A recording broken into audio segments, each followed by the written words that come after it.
Face à l'info, bonsoir à tous, 19h, c'est l'heure, regardez le sommaire ce soir. Sciences Po juge Geoffroy Lejeune, le patron de Valeurs Actuelles, trop à droite, je cite, pour s'exprimer dans ces murs. Alors qu'il était invité à l'initiative d'une association étudiante, sa venue a été annulée par la direction ce week-end. Si Jean-Luc Mélenchon et Philippe Poutou ont eux eu l'occasion de s'exprimer, de quoi cette censure est-elle le nom? Est-ce une négation de la liberté d'expression à laquelle nous sommes en train de nous habituer? L'édito de Mathieu Bock-Côté. Faut-il se réconcilier avec les terroristes?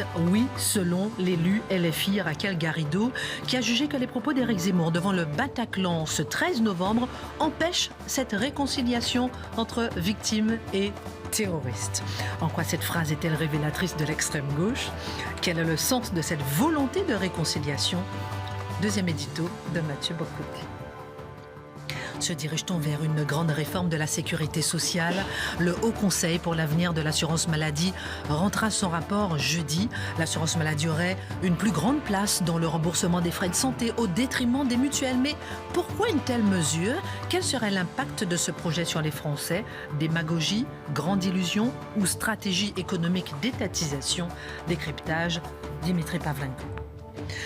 Le champ lexical de la politique a évolué avec l'utilisation de plus en plus présente de mots tels que celles et ceux, valeurs républicaines, engagement citoyen. En quoi est-ce une transformation du réel en se servant de la langue? En quoi est-ce fabriquer certains réflexes où l'intelligence se perd? Est-ce possible de résister à cette évolution du champ lexical? Analyse Charlotte Dornelas. Et puis le 15 novembre 1796, c'est la bataille d'Arcole avec le jeune général Bonaparte. Après 4 mois d'engagement dans la bataille d'Italie et des victoires inattendues, il se retrouve bloqué par les Autrichiens. Entre eux et lui, un fleuve, un pont de bois. C'est là que se joue son destin. Marc Menon raconte. 1 heure pour prendre un peu de hauteur sur l'actualité. Avec nos éditorialistes, nos journalistes, on commente, on décrypte, on analyse. Et c'est maintenant.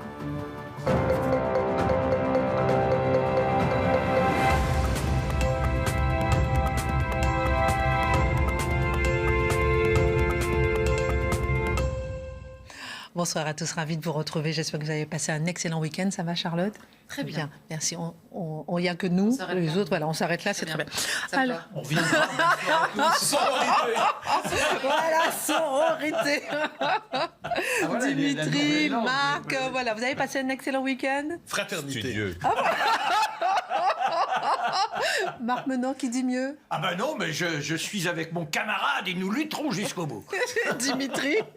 Ben, ça va. Non, mais Dimitri, ce soir, c'est pas le stabilo vert, c'est pas le stabilo jaune, c'est pas le stabilo rose, c'est le stabilo vert. Voilà. Bon, ça en dit long en tout cas. J'en ai un violet encore qui m'attend. Prêt à l'emploi. Alors, on va parler un peu de Sciences Po avec vous, Mathieu Bock-Côté. On va rappeler d'abord les faits. Alors qu'il était invité formellement à Sciences Po pour y tenir une conférence, Geoffroy Lejeune, directeur de la rédaction de Valeurs Actuelles, a été banni. L'établissement le jugeait trop à droite, trop sulfureux. Est-ce là, Mathieu, une manifestation de la cancel culture? Absolument, et sans le moindre doute. Premier élément, on considère qu'il n'est pas le bienvenu. Il dirige, à ce que j'en sais, la rédaction d'un des grands hebdomadaires français, qui représente un courant d'opinion, un courant de pensée, qui est loin d'être marginal. Or, on considère que dans un lieu de haut savoir, désormais, ce courant de pensée ne peut être admis, doit être rejeté, on ne peut pas l'accueillir, il est illégitime. Donc ça nous rappelle à quel point l'espace public, une forme de tracé, un périmètre de la respectabilité, il se resserre de plus en plus et on cherche à en expulser finalement ceux qui heurtent l'orthodoxie présente à Sciences Po. Premier élément. Deuxième élément, c'est particulièrement loufoque dans le cas présent, parce qu'on parle de Geoffroy Lejeune. Alors, je ne sais pas si tous nos auditeurs le connaissent, mais pour ceux qui le connaissent et pour ceux qui l'ont déjà vu à la télévision simplement, c'est un homme d'une courtoisie extrême, parfait, qui est jamais dans l'antagonisme, jamais sur le mode conflictuel, on va provoquer le clash artificiellement. On est devant quelqu'un qui est parfaitement capable de converser, parfaitement capable d'échanger des arguments intelligemment, de donner raison à son adversaire lorsqu'il trouve que son adversaire a raison. On est devant, je dirais, l'interlocuteur idéal dans une société civilisée. Eh bien non, on décide qu'il n'est pas le bienvenu. Ce qui est assez étrange, finalement, ça nous dit bien une chose, c'est qu'on ne veut pas débattre en ces lieux. On veut simplement être dans l'entre-soi idéologique pour contempler ensemble les mêmes idéaux. Autre élément par rapport à Geoffroy Lejeune, il fait partie des premiers, c'est peut-être même le premier à avoir vu, en 2015, avec son livre « Une élection ordinaire », qui est devenu ensuite le phénomène Zemmour, c'est la nouvelle... Zemmour président, qui est le nouveau titre de son livre, avoir vu la possibilité de la conversion du phénomène Zemmour comme phénomène médiatique en phénomène politique. Il l'avait analysé, il l'avait raconté, il l'avait deviné, anticipé, préfiguré. Alors, si on est à Sciences Po, puis même si on se méfie très fortement d'Éric Zemmour, on pourrait être intéressé de comprendre le point de vue, de comprendre l'intuition de celui qui a vu la chose avant les autres, ne serait-ce que pour mieux combattre le terrifiant Z. Or, ce n'est pas ce qu'on veut. On veut manifestement pas chercher à comprendre le phénomène de l'extérieur, de leur point de vue. On ne veut le comprendre que du point de vue de leur propre aversion. Chercher à accueillir quelqu'un qui chercherait à rendre intelligible le phénomène Zemmour, à expliquer pourquoi rationnellement on peut le soutenir, manifestement ça heurte leur conception de la raison. Dernier élément de ce premier tour d'horizon, il serait trop à droite. Ah, c'est très intéressant ça. J'aimerais savoir qui est le comité et qui est capable de trancher entre le correctement à droite, trop à droite, vraiment trop à droite réglo. Bon, alors, qui est le Où est le curseur? Ah non, mais c'est intéressant de savoir qui manie le curseur là-dedans. J'aimerais aussi savoir s'il y a le critère de trop à gauche. Est-ce que c'est possible, même en cette terre, d'être trop à gauche? Ça me semble improbable. Donc, est-ce qu'à Sciences Po, on pourrait dire, non, ce conférencier-là, on le refuse, il est trop à gauche? Je devine que, par ailleurs, il pourrait avoir un problème parce qu'il faudrait alors se débarrasser d'une partie importante du corps professoral. Alors on ne dit pas trop à gauche. Mais ça nous rappelle à quel point, dans tout cela, eh bien, que la notion de trop à droite n'est qu'une manière de dire, vous êtes un infréquentable, vous n'êtes pas le bienvenu ici. Se protéger de tout et éviter de débattre. Alors, est-ce que c'est pas une négation pure et simple de la liberté d'expression? Mais bien évidemment. Mais, je dirais, d'une conception classique, libérale de la liberté d'expression. La liberté d'expression, c'est vous exprimez, j'écoute vos arguments, je les entends, je vous réponds, nous nous contredisons, mais nous acceptons les termes de l'échange civique. Or, la gauche woke, qui, à Sciences Po, se sent chez elle, a redéfini son rapport à la liberté d'expression. Elle nous explique aujourd'hui qu'un discours... En fait, la liberté d'expression, c'est d'abord celle de contester le discours dit dominant. Donc, c'est la possibilité pour les minorités, ou à tout moins ceux qui prétendent parler en leur nom, de critiquer les institutions et leurs structures néocoloniales, racistes, blanc-triarcales, et ainsi de suite. Bon, nous connaissons. Mais dans leur esprit, est-ce que le camp d'en face peut répondre? Non. Parce que aussi poli, aussi courtois, aussi civilisé soit-il, le discours qui n'accepte pas le discours dit minoritaire est un discours haineux. Qu'est-ce que la haine dans leur esprit? Qu'est-ce que c'est un discours haineux? Est-ce que ça consiste à dire « je déteste Éric Zemmour et je veux qu'il brûle en enfer » ? Non, ça c'est pas un discours haineux. Dire « je suis en désaccord avec le multiculturalisme parce que ça vient fragmenter la communauté nationale », c'est potentiellement un discours haineux. Donc on est devant cette idée, finalement, que le discours haineux, même s'il est maquillé dans leur esprit derrière la politesse bourgeoise, eh bien, il faut l'identifier. Finalement, qu'est-ce qu'un discours haineux? C'est le refus d'être d'accord avec eux. Et il est encore plus dangereux, ce discours haineux, lorsqu'il s'exprime justement dans la courtoisie, la civilité, la politesse libérale. Pourquoi? Parce qu'il se normaliserait ainsi à travers les habits de la politesse. À la rigueur, celui qui bugle, celui qui hurle avec des slogans véritablement haineux, on peut facilement l'identifier. Mais un intellectuel ou un journaliste ou un essayiste qui s'exprime poliment et qui exprime poliment des idées contesté par ces gens, c'est encore plus dangereux parce qu'ils risquent de les normaliser. Il faut toujours avoir à l'esprit que pour cette gauche, il y a cette idée qu'ils appellent ça libérer la parole. Et eux, libérer la parole, c'est toujours un peu inquiétant. Parce que quel est leur sentiment? Eh bien, la population serait traversée par des préjugés. La population serait traversée par des stéréotypes.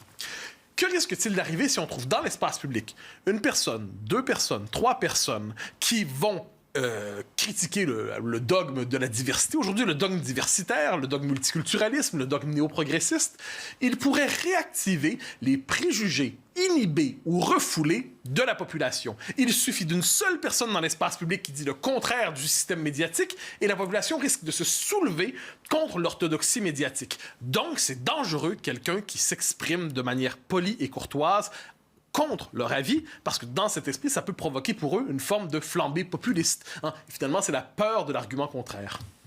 Pardon, j'ai plein de questions parce que ça revient toujours à... Non, mais c'est vrai, ça revient toujours à cette infantilisation, ça revient toujours à cet éternel débat. C'est quand même assez surprenant. Est-ce que c'est vraiment surprenant à Sciences Po? Bien sûr que non, parce que Sciences Po est devenu Sciences Woke depuis un temps. Nous le savons, c'est un endroit où les idées décoloniales, les idées racialistes, tout ce qui relève de la théorie du genre, c'est particulièrement bien accueilli en cet endroit. D'ailleurs, le nouveau directeur a lui-même dit qu'il fallait faire davantage de place à tout ce qui relève des études de genre à Sciences Po. Et on se rappelle de cette liste, par exemple, d'ouvrages proposés par l'association étudiante, si je ne me trompe pas, ou la bibliothèque de Sciences Po. J'espère, je précise ici que je ne suis pas certain de la référence, mais c'était tous les classiques de la pensée indigéniste, décoloniale, néo-post-décoloniale et ainsi de suite.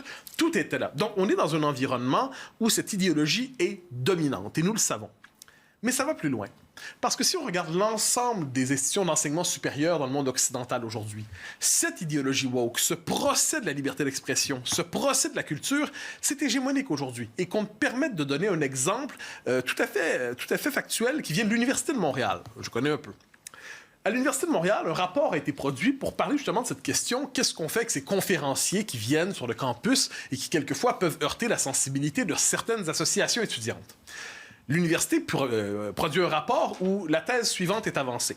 Il faut évidemment respecter la liberté d'expression du conférencier, mais il faut aussi respecter le droit des étudiants des minorités à ne pas être offusqués, de ne pas être offensés par un discours qui pourrait heurter leur sensibilité. Et il faut trouver une forme de principe d'équilibre à travers ça.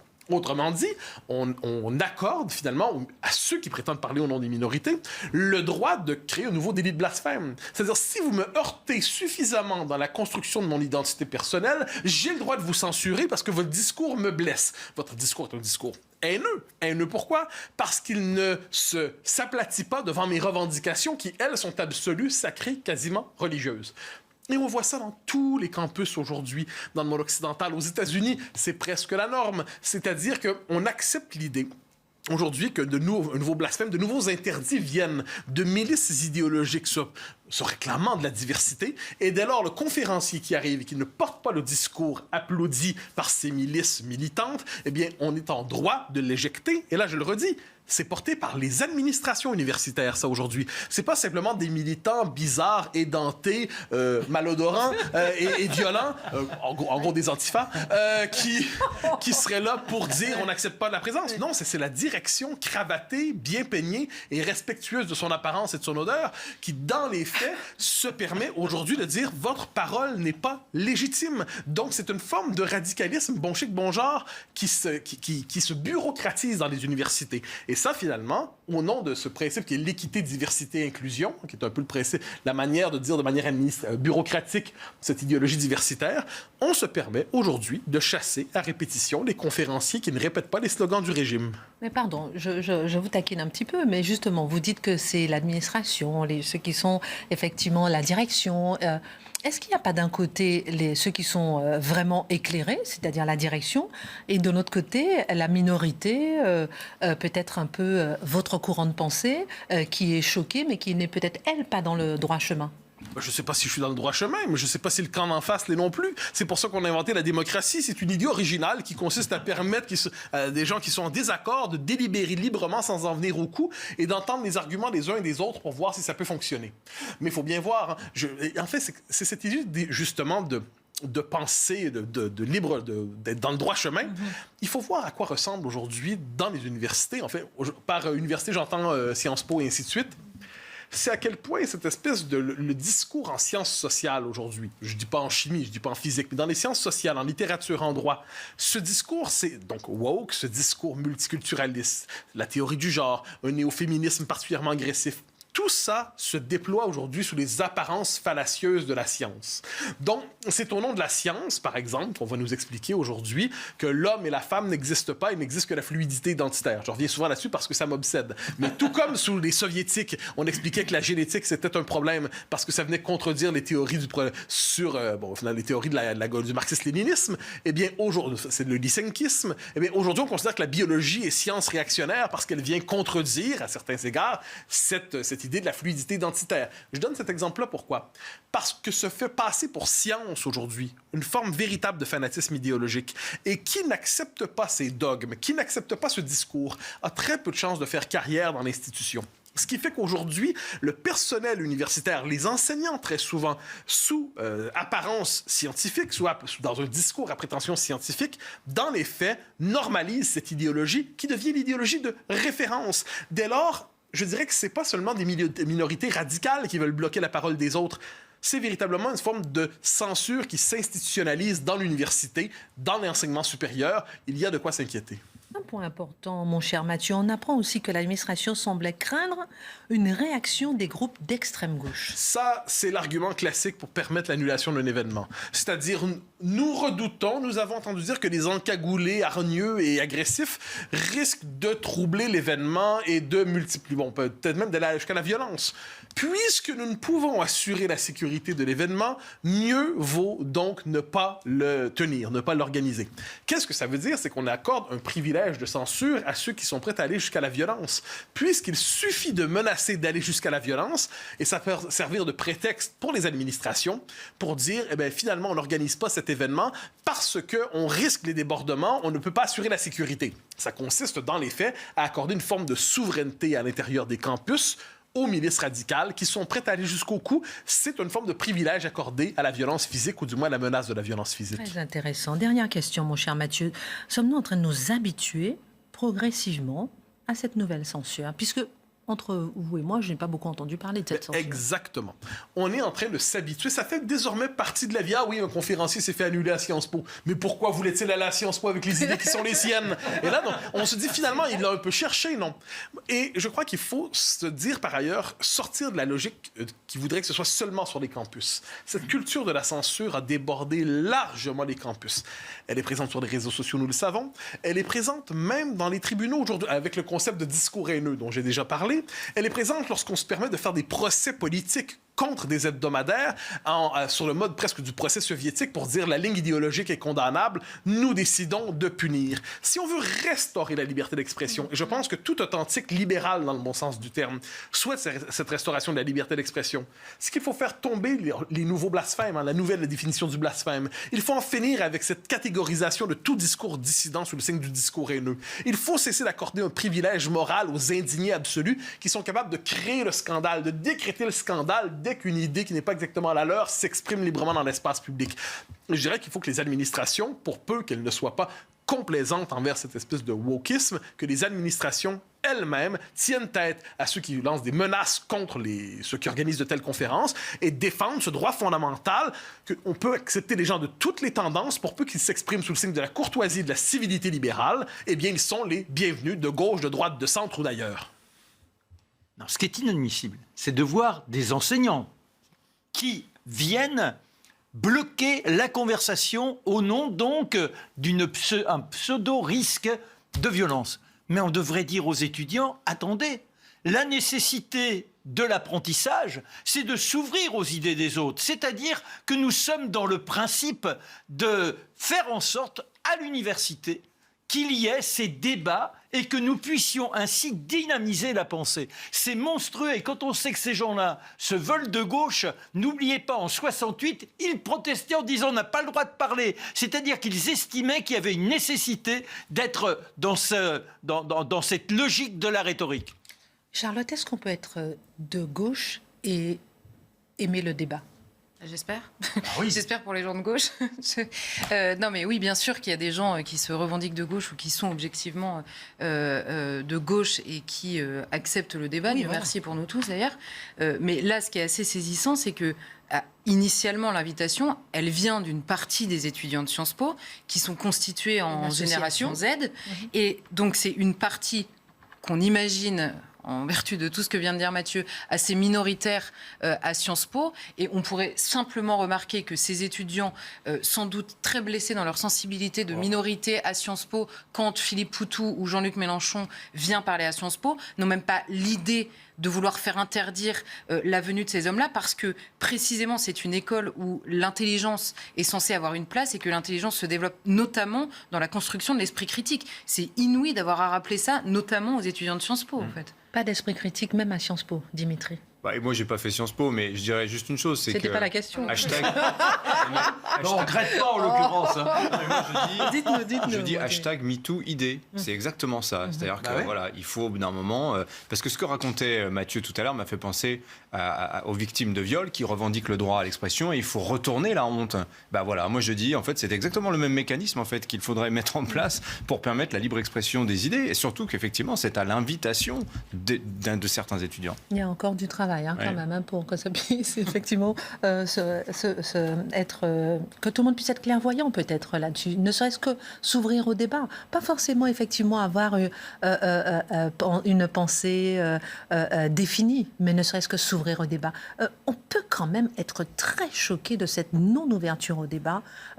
C'est vrai, ça reste quand même assez stupéfiant dans la société, dans la, je sais pas, le pays de Voltaire, le pays de la liberté d'expression, le pays des Lumières. Mais sans d'être fermé au débat. Pardon, je me lâche un peu, il reste peu de temps. Mais... Moi, j'ai évolué dans ma vie dans 3 milieux essentiellement. Oui. La politique, les médias et l'université. Et le milieu qui est le plus hostile au débat, à la liberté d'expression, à la libre délibération, c'est l'université. Sans le moindre doute, c'est le lieu aujourd'hui... Ah oui. Parce que dans les médias, tout le moins, il y a un public et on est obligé de débattre, il y a des témoins. Dans l'université, il y a une dimension cléricale. C'est un milieu de l'entre-soi. C'est l'endroit dans ma vie où j'ai croisé le plus d'authentiques fanatiques. C'est l'endroit dans ma vie où j'ai rencontré la véritable hostilité théorisée à la possibilité même du débat. C'est triste parce que ça devrait être le contraire, mais c'est ainsi aujourd'hui. Oh là là, j'ai pris beaucoup de... Parole. On a pris beaucoup de temps pour ce premier édito, mais ça valait quand même le coup. Dans un instant, vous allez nous parler de est-ce qu'il faut se réconcilier avec les terroristes ou pas. Vous allez nous dire comment est-ce qu'on se réconcilie avec les terroristes en partant de cette réflexion déjà avec Geoffroy Lejeune, oui, voilà, exactement. On en parlera. Alors, mon cher Dimitri, on va parler de ce projet qui met à cran les mutuelles.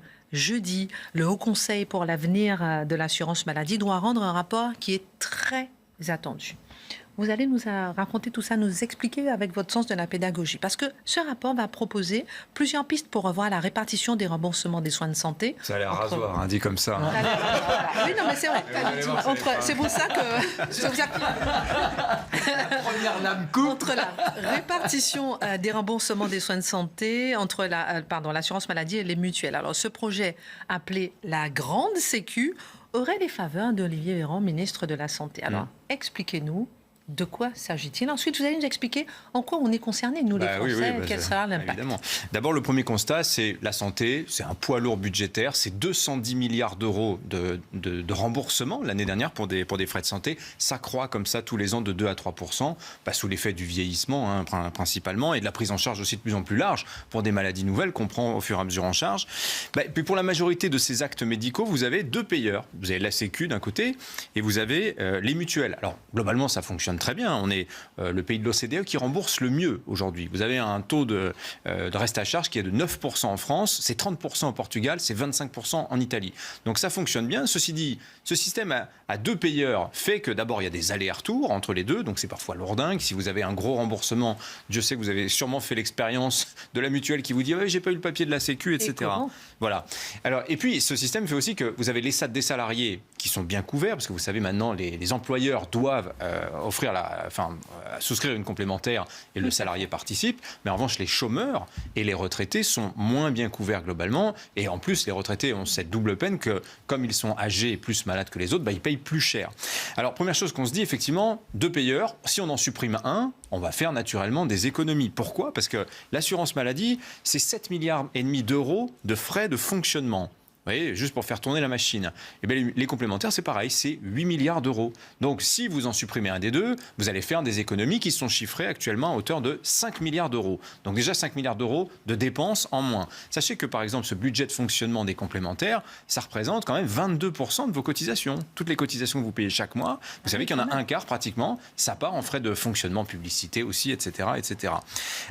Donc, si on supprime un des deux, l'un ou l'autre, eh bien, on va faire des économies. J'ai bien dit l'un ou l'autre, parce que, en l'occurrence, le Haut Conseil pour l'avenir de l'assurance maladie a proposé 4 scénarios. C'est ceux-là qui vont être présentés en détail jeudi. Vous en avez 2 qui proposent un renforcement du privé, avec par exemple l'un des scénarios qui propose de confier aux mutuelles, par exemple, 100% de l'optique, du dentaire, des audioprothèses et des médicaments peu remboursés. Donc là, il y a plus d'aller-retour en fait. Il y a une segmentation, une séparation des 2 domaines. Ça, c'est le projet dit de petite sécu. Et puis vous avez le projet qui est diamétralement opposé, qui est celui de grande sécu. Voilà. Alors en quoi ça va consister ce projet-là ? Ça reviendra en fait. Ça veut dire qu'on va supprimer des mutuelles.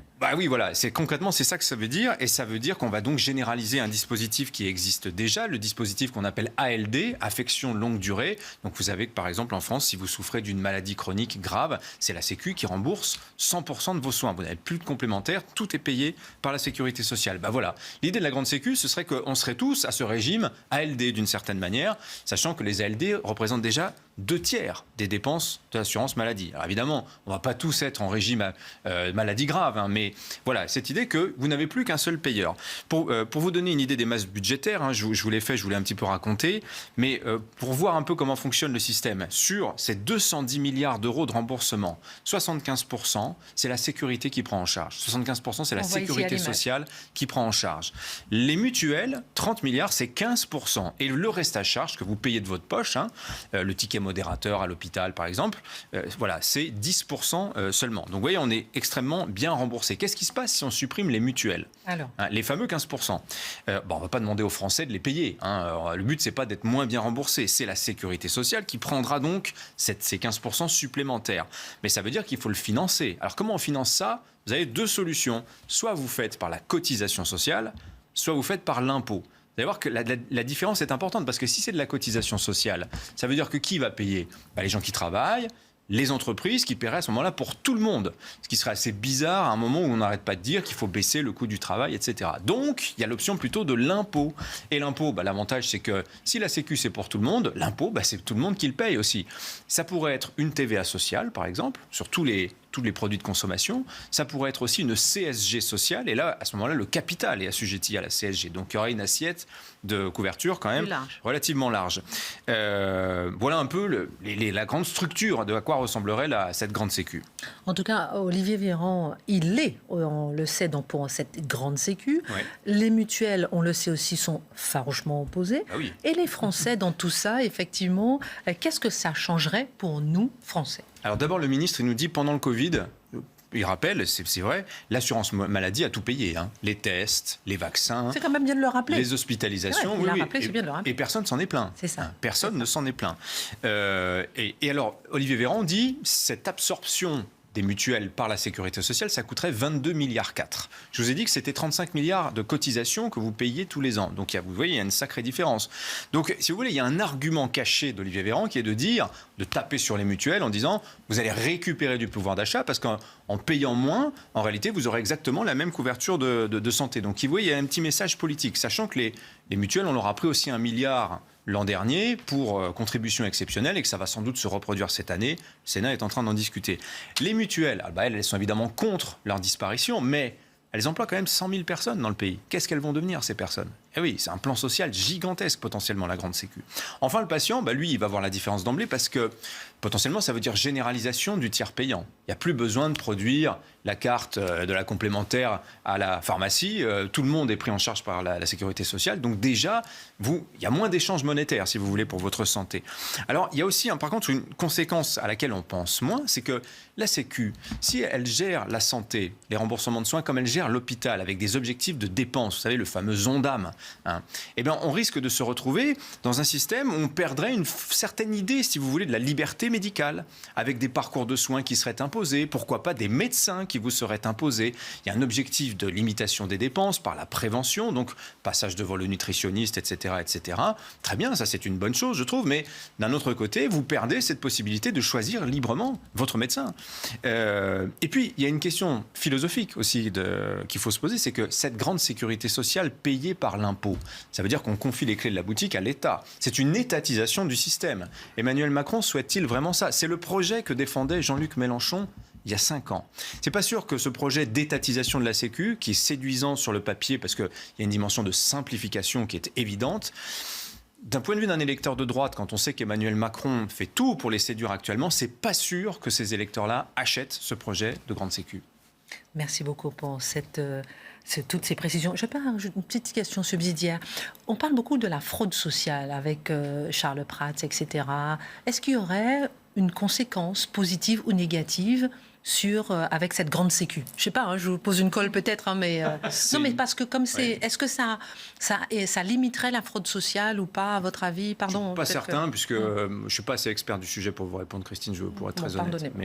Mais non, mais je pose trop de questions. C'est une question légitime. Dimitri Pavlenko, pauvre première. Non, mais non. Non, mais y a-t-il une fraude aux complémentaires, par exemple, qui est très identifiée, ou une fraude à la Sécu, en revanche, qui elle est vraiment attestée? Est-ce que ça amplifierait le mécanisme de fraude à la sécurité sociale? Potentiellement, si la Sécu rembourse davantage et qu'elle est plus exposée à la fraude que les complémentaires, il y a potentiellement un risque, effectivement. Ouais. C'est ça. À suivre. Merci en tout cas beaucoup pour ces précisions. On va marquer une pause et dans un instant, on parlera de la bataille d'Arcole avec le jeune général Bonaparte. On parlera de celles et ceux. Vous aimez la formule? On en parle avec Charlotte. À tout de suite. Retour sur le plateau de Face à l'info. On est tombé d'accord avec Dimitri pour peut-être faire un sujet spécial fraude sociale. Ça serait intéressant. Non, je vous prends un témoin en direct devant tout le monde. Alors, à l'occasion, on en parlera. Bravo. Ah si, on a regardé le fameux livre Dieu. Dieu, oui, formidable. Non, j'ai bien regardé formidable. la pub. Il est d'accord avec Charlotte. Non, j'ai regardé la pub et rappelons que la pub paie la création, le football amateur, tout ça, c'est très intéressant. Ah oui? Ça va, ça lui coûte pas trop cher. On va tout savoir. Alors, dans un instant, on va parler avec vous, mon cher Mathieu, de est-ce qu'il faut se réconcilier avec les terroristes? C'est la fameuse phrase de Raquel Garrido. Qu'est-ce que ça dit de la gauche radicale? Qu'est-ce que ça dit de tout? On va essayer d'analyser tout ça dans un instant. Et vous, préparez-vous, mon cher Marc, sur la bataille d'Arcole. On a envie d'en savoir plus, surtout que là, c'est le destin ou la mort. Ma chère Charlotte, Fabrice Lucchini a récemment retenu l'attention en expliquant avoir envie d'étrangler, je cite, les hommes politiques qui utilisent l'expression « celles et ceux », leur reprochant notamment de ne pas habiter ce qu'ils disent. De quoi parle-t-on lorsqu'on s'oppose, je cite, à la novlangue? Alors, en effet, je pense qu'il faut d'abord l'idée, le terrain sur lequel ça se passe, c'est que la langue est un terrain de guerre idéologique. On le sait depuis longtemps, ça se déploie sous nos yeux d'une manière incroyable ces dernières années. Et donc, il faut expliquer d'abord ce qu'on entend par la novlangue et ensuite expliquer pourquoi est-ce que ça a des conséquences extrêmement concrètes. La novlangue, pour faire très vite, évidemment, ça naît dans le livre d'Orwell. L'idée dans ce livre-là, c'est de dénoncer par le biais de cette histoire-là, une simplification à outrance de la langue qui empêche, parce qu'on n'a pas les mots, la pensée même, une possibilité de pensée subversive. Donc dans le livre, c'est par rapport à un État effectivement totalitaire, qui comprend, mais bon, c'est la phrase de Lénine, faites-leur manger le mot, ils avaleront la chose. C'est vraiment, si vous changez les mots et si vous supprimez une partie des mots, vous supprimez une possibilité de penser. Ça paraît évident, mais c'est ça l'idée. Après, la novlangue, de manière générale, elle peut prendre plusieurs formes. La première, c'est en effet de simplifier à outrance le vocabulaire qui est utilisé pour empêcher les distinctions nécessaires à une réflexion intelligente. On a besoin de faire des distinctions. Je vais prendre un seul exemple, le mot de réfugié.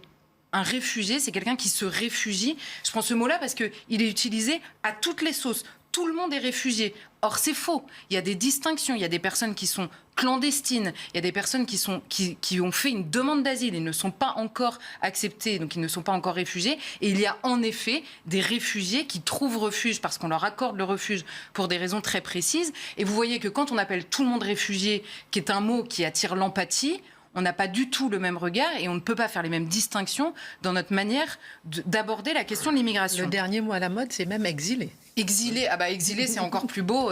Mais de toute façon, là, on voit une progression très forte. On est passé de clandestins à sans papiers. Donc les pauvres, il faut leur trouver les papiers. Où sont les papiers? Ils sont sans papiers. Ensuite, on a en effet les réfugiés. Maintenant, on a exilés. Alors ils sont exilés, c'est pareil. C'est toujours le mot le plus qui attire le plus d'empathie, ce qui empêche de réfléchir, encore une fois, sur un sujet qui mérite des distinctions, ne serait-ce que pour ceux qui méritent réellement d'être appelés réfugiés. Passons là-dessus. Ensuite, il y a une autre manière de novlangue, on va dire, c'est celle, au contraire, de la multiplication à outrance des mots, de la création de nouveaux mots, qui permet de créer une réalité alternative.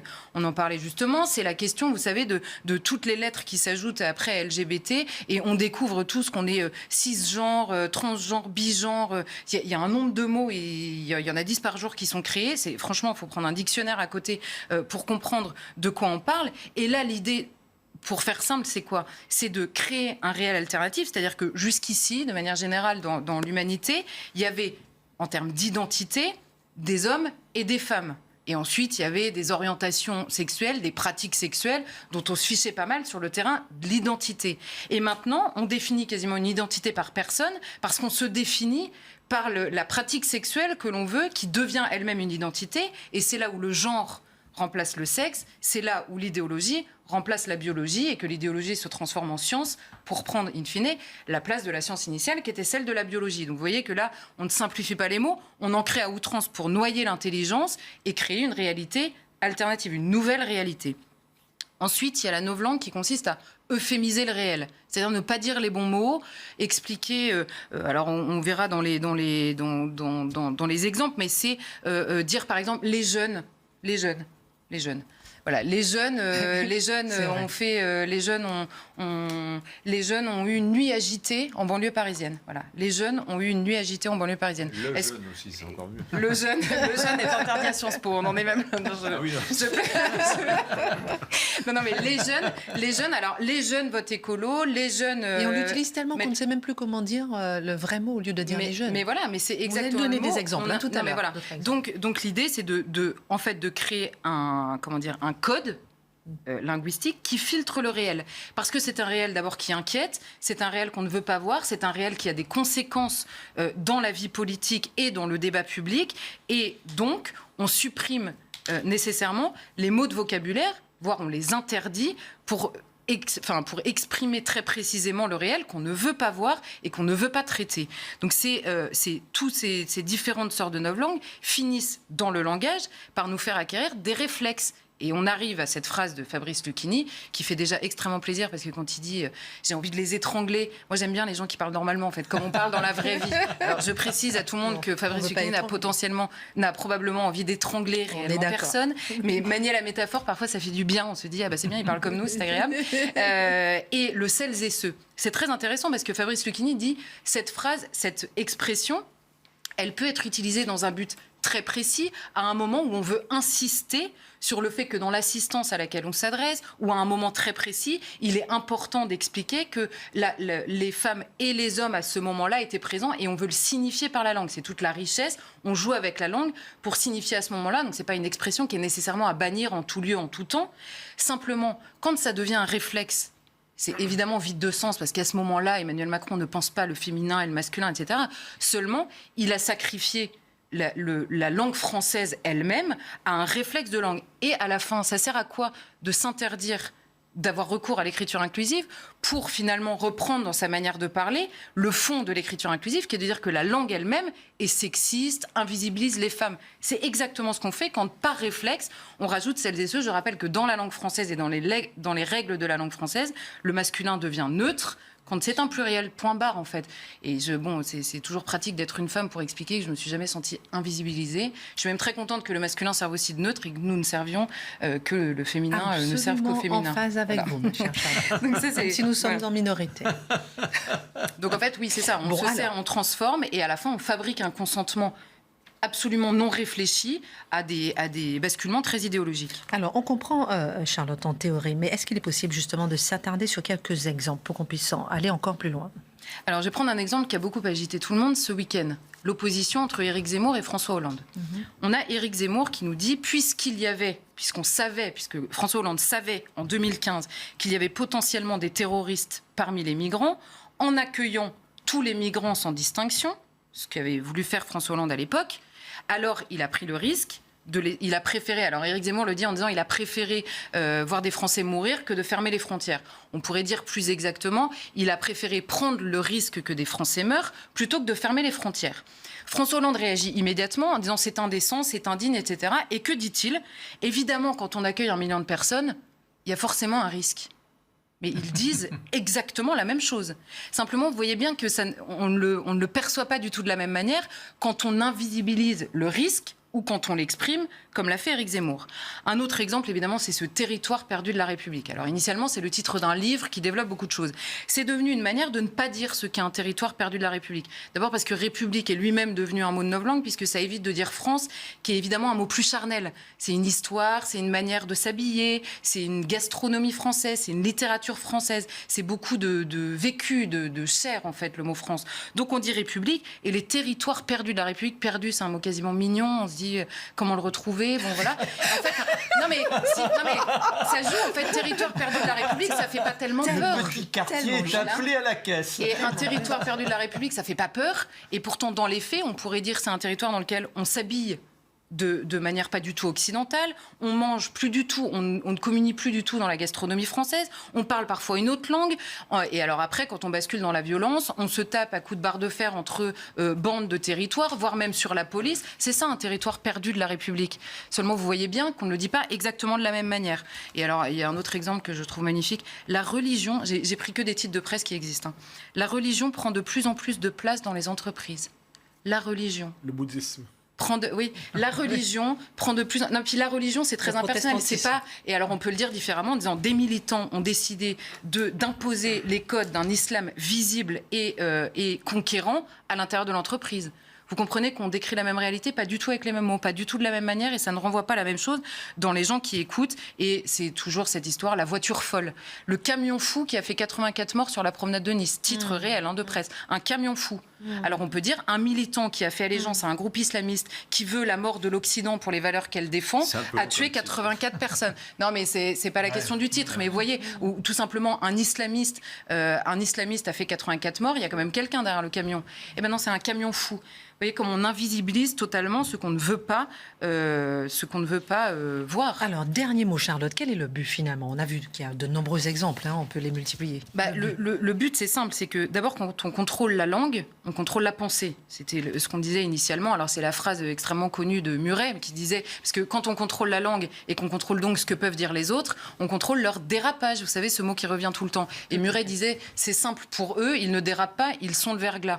Bon, c'est exactement ça. Une fois que vous avez défini la pensée autorisée et donc les mots qui vont avec, eh bien, vous pouvez définir qui dérape ou non. Et le but derrière, le but de cette pensée et des mots qui sont choisis pour dire une réalité, les mots qu'on a le droit d'utiliser et ceux qu'on n'a pas le droit d'utiliser, le but est d'intimider et donc d'invisibiliser une pensée que l'on ne veut pas voir surgir dans le débat public. 1 minute pour réagir. C'est-à-dire que les vrais mots blessent. C'est quand même extraordinaire. Alors que le propre de la langue, oui, c'est de permettre, en s'exprimant, d'offusquer une personne, mais au nom de la pensée. Et ça devient intolérable parce que c'est ma sensibilité. Oh là là, ça me fait tellement mal, on ne peut pas dire ça. Donc on est toujours dans cette petite fenêtre de sensibilité. Donc on gomme les mots, mais ça a commencé quand on a dit il n'y a plus de nains. Un nain n'existe plus, c'est un petit bonhomme. Il n'y a plus d'aveugles, c'est un homme malvoyant. Personne de petite taille. Ouais, mais moi, il y en a aussi que je trouve intéressant parce que l'idée c'est de remplacer le sens par un signal. Et par exemple, moi, il y en a un qui m'a beaucoup travaillé de Sandrine Rousseau qui dit il y a ce slogan d'abord c'est bon pour la planète. Ça, c'est typiquement de la novlangue. C'est on arrête de penser. Et puis il y a la croissance négative de Sandrine Rousseau.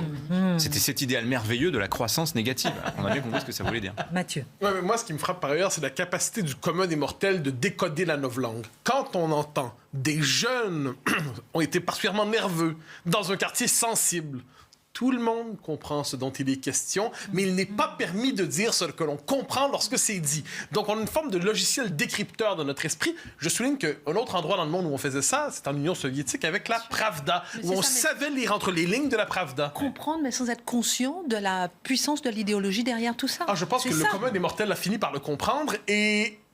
on le nomme, quand on dit les jeunes, on comprend globalement ce dont il est question. Non, mais ils comprennent ce que ça veut dire, mais ils ne comprennent pas le but derrière. Ah non, bien évidemment.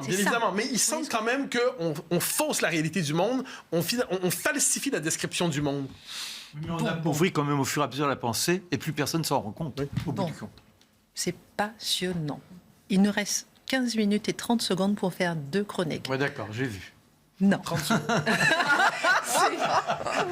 Le 15 novembre, mon cher Marc, 1796, c'est la bataille d'Arcole avec le jeune général Bonaparte. Après 4 mois d'engagement dans la bataille d'Italie et des victoires inattendues, il se retrouve bloqué par les Autrichiens.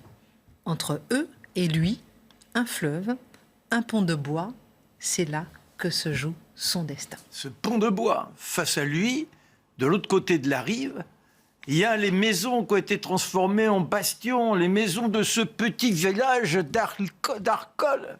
Et qui sont les gaillards à l'intérieur, bien armés, suréquipés, vaillants, déterminés, sont les Croates, au service des Autrichiens. Oh, ils sont là particulièrement bien abrités et on attend les Français. Oh, ils n'ont pas cessé de remporter des victoires. Il y a eu le jour où le petit caporal est né, c'est-à-dire que ce Bonaparte qui avait galvanisé ces bons hommes venus à la guerre en guenilles, avec des chaussures béantes, des chaussures en carton qui leur fondaient des pieds, des gens qui n'avaient même pas un fusil capable de pétarader, eh bien ceux-là, il a réussi à leur insuffler le sens de la victoire. Et au fur et à mesure, les Autrichiens, eux, sont obligés de reculer. Tout se joue là. Car s'ils remportent la victoire, s'ils passent de l'autre côté, la victoire, elle est totale. Déjà, il a été accueilli à Milan en libérateur. Il est vénéré. Mais comment faire? Car les premières escarmouches montrent bien qu'on n'a pas la possibilité de forcer le passage. Et pourtant, oh là là, vous avez l'âne, il est sur son cheval, il est là, on y va, on hurle, et face à la pétarade, une première fois il est blessé, il remonte sur le cheval, c'est un bain de sang, les uns et les autres s'effondrent. Qu'importe, la première vague a été vaincue, c'est Augereau qui lui part aussi, mais même chose, il est obligé de fléchir. Et ces gens qui avaient trouvé cette force incroyable, qui pensaient que la révolution, grâce à ce petit Bonaparte, était enfin en train de s'imposer, qu'on allait avoir une Europe nouvelle, les tyrans étaient effondrés, eh bien on commence à douter, et puis il y a les copains qui tombent, alors on finit par refluer. Forcément, on l'a averti, notre jeune Bonaparte, 27 ans. Et là, il se dit, c'est pas une bataille qui se joue, c'est mon avenir. Depuis un certain temps, depuis Lodi déjà, il avait l'impression que son étoile l'avait convoqué, qu'il n'était pas un simple militaire, qu'il avait un destin supérieur. Et tout ça s'effondrerait. Mais ce n'est pas possible.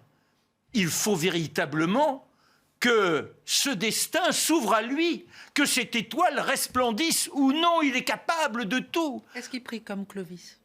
Alors, chez lui, il y a beaucoup d'éléments de superstition. Il a des petits, vous savez, ces petits objets qui vous rassurent. Il a là le collier de Joséphine. Et ce collier de Joséphine, il est tombé quelques jours plus tôt, de telle sorte que le petit verre qui le recouvre s'est brisé. Il a dit, oh là, c'est terrible, soit elle me trompe, soit elle est malade. Il faut dire qu'elle avait mis beaucoup de temps avant de le rejoindre en Italie. Il est fou amoureux, il ne pense qu'à elle, même avant la bataille. Et là, il pense à elle, effectivement, mais c'est pas l'essentiel. Avec son cheval, et puis Miron, son aide de camp, 23 ans. Oh, il est brillant, Miron. Avec lui, on se sent fort. Avec Miron, eh bien, il y a cette connivence, la connivence de l'arme. Et hop, on part avec les chevaux. Vous savez qu'il n'est pas très habile sur la bête. Et le voilà devant cette mitraille autrichienne. Et là, il descend. Il saisit un drapeau et on y va. Allez, allez! Et ce sont ses propres hommes qui le bousculent parce qu'ils sont dans le reflux. Il y a eu trop de victimes. Et il y a même un grenadier qui le saisit, qui lui dit « Si vous mourrez, on est foutu. C'est pas votre place. » Il le bouscule, il continue. Mais la mitraille, elle, forcément, elle s'est amplifiée. Pourquoi? Parce qu'on l'a reconnue dans sa tenue de général. Et le drapeau qui est comme ça, et on le vise de plus en plus. Et là, soudain, il ne voit plus rien. Le sang lui ruisselle sur le visage. Il s'écroule, il tombe dans cette gadoue, le fleuve, la fameuse Harponne. Et sur lui, il y a Muiron. Muiron qui est mort, car il avait au dernier instant compris que son général risquait de périr. Il s'est sacrifié, et notre Bonaparte est là, il essaie de se dégager avec son ami sur lui. 2 grenadiers le saisissent, on le porte sur les épaules, et ensuite on essaiera de le requinquer du comté de Ronco. La bataille durera 2 jours pour enfin s'apposer. Bonaparte a bien rendez-vous avec son étoile, rendez-vous avec son destin.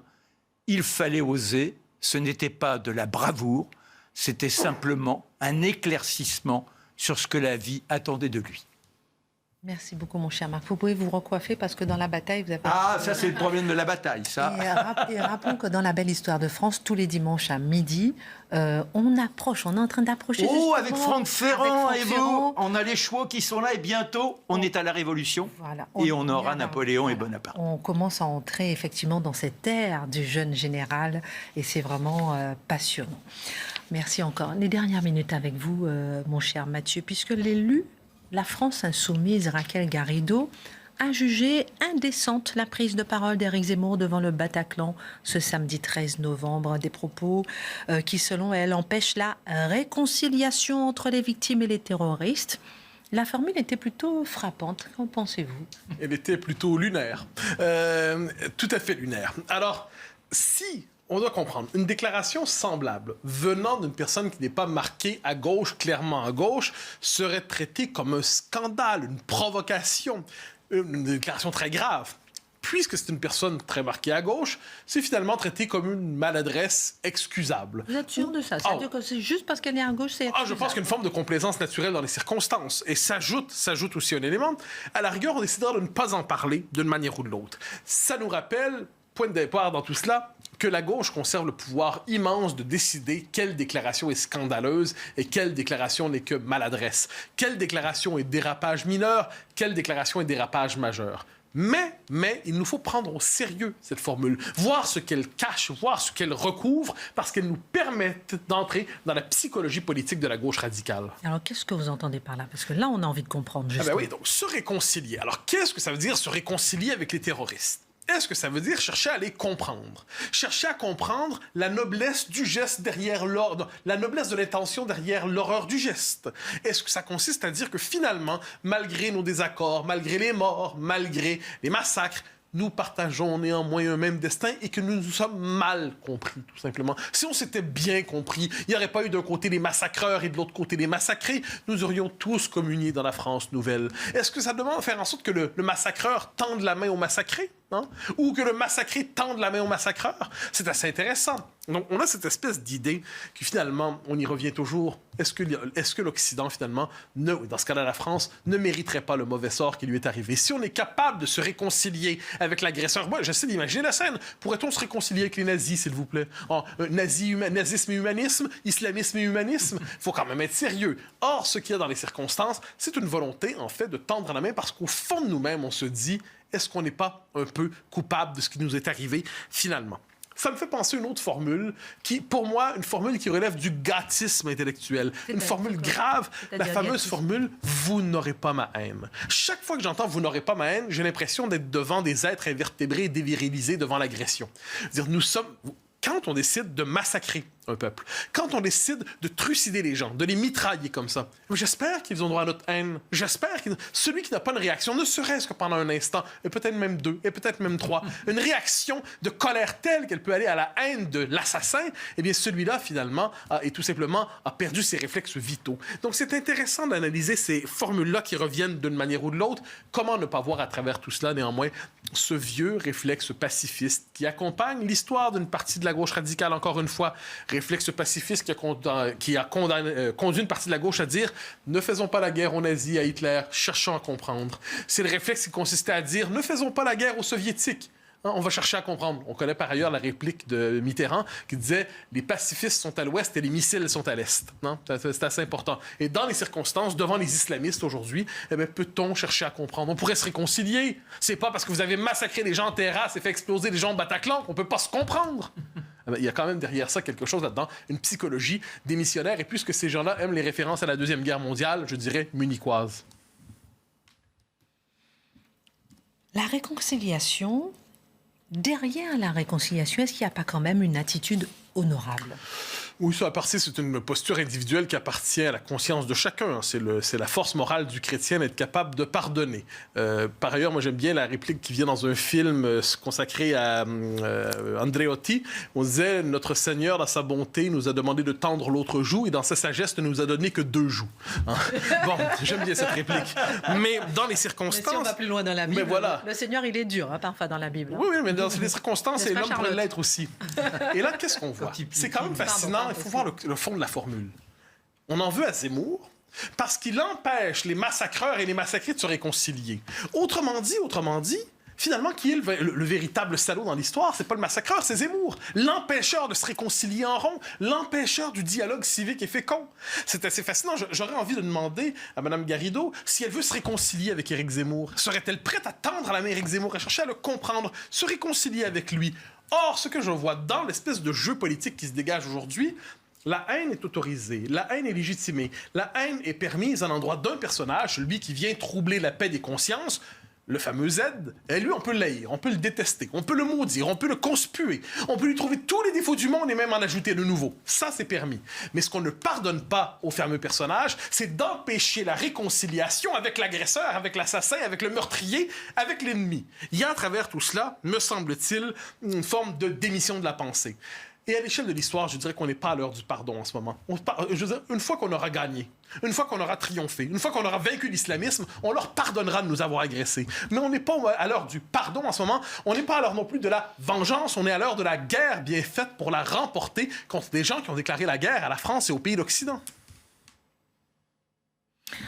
En dernière instance, qu'est-ce que cette phrase révèle de l'extrême gauche, de la gauche radicale?